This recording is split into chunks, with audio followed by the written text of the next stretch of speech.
সফলতা বললেই কি আর সফলতা পাওয়া যায়? তার জন্য পরিশ্রম আর নির্দিষ্ট নিয়মকানুন মেনে চলতে হয়। তো হ্যালো এভরিওয়ান, আসসালামু আলাইকুম। কেমন আছেন সবাই? আপনারা যখন বাণিজ্যিকভাবে হাঁসের খামার করতে চান তখন কিন্তু আপনাদের অবশ্যই নির্দিষ্ট নিয়মকানুন মেনে চলতে হবে। প্রথম অবস্থায় আপনারা যখন খামার দিতে যাবেন তখন কিন্তু 4টা জিনিস মাথায় রেখেই খামার করতে হবে। প্রথমত হচ্ছে নির্দিষ্ট বা সুস্থ সবল বাচ্চা নির্বাচন করতে হবে। দ্বিতীয়ত হচ্ছে হাঁসের বাসস্থানের ব্যবস্থা করতে হবে।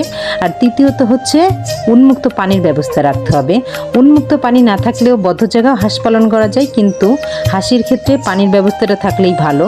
আর চতুর্থ যেটা হচ্ছে সেটা হচ্ছে বয়স অনুযায়ী আপনাকে হাঁসের খাবারটা দিতে হবে। আপনি যদি একই খাবার বারবার দিতে থাকেন তাহলে কিন্তু হাঁসের শরীরে চর্বিটা চলে আসবে আগেই। আর হাঁসের শরীরে যখনই চর্বি জমা শুরু হবে তখনই কিন্তু হাঁস ডিম দিতে শুরু করবে।